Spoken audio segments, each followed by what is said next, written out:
大家好，我是夏妈。知道你们都在等预备早餐，赶紧来更新。今天做的是他们点名要的这个鸡蛋油条棒，做法肯定是想象不到的简单，特别适合在家庭里面做。为了提高大家的积极性，我连鸡蛋的大小都称了一下，2个鸡蛋56克一个，你们去算一下哈，蛋液大概100克，白糖10克，然后食用油10克，盐7、8克，还有就是这个清水啦，250毫升，给它们搅拌到完全融化。最主要是你要看到没有那种白糖的颗粒，这个时候就可以了。再倒入500克的中筋面粉，就是普通面粉做包子的，酵母5克，还有泡打粉5克，完全给它们搅拌均匀。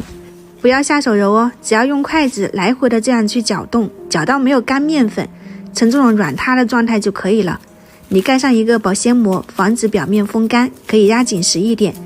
静置5到10分钟，再来折腾一下，也就是踹面、抻面，用这种铲子或者是手上抹油，来回的这样子去按压，按到有弹性。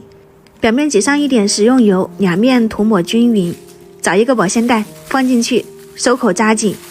但是要留一定的空间，像这样子，要放到冰箱去冷藏发酵，可以是2到3个小时，或者是1个晚上，第2天早上再来做。油还是我们之前上次炸那个南瓜饼的，我还一直放在这里的。你看像这样子发起来了，我大概就是3个小时以后再来做的。拿出来不要去揉了，直接用手拍扁，这个动作很解压，你就是拍个心形也没人管你，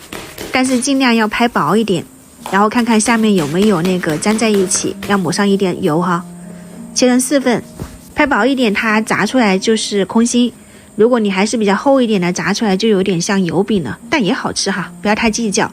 做成这种小油条棒有3个好处，第一是他们吃的比较快，然后第2我自己想吃解馋的时候也没有太大的负担，第3是它不占冰箱的空间。油温5、6成热，放进去炸，它会漂浮起来，像这样子蓬松的，有的如果是说发酵的比较好，它就会炸开，这个你就不要去在意这些小细节了。油温你就保持中小火，炸的过程中用筷子的给它翻面，确保2面都要炸到位，这样上色均匀以后，金黄酥脆，我们的鸡蛋油条棒就可以出锅了。捞出来，控干油分，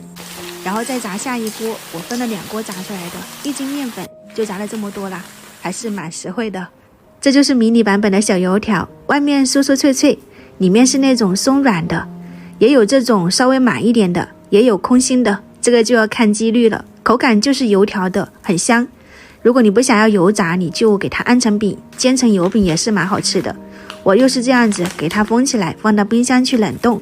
早餐的话呢，拿出来空气炸锅炸几分钟就可以啦。你们喜欢可以去试一下。我是夏妈，下次再见。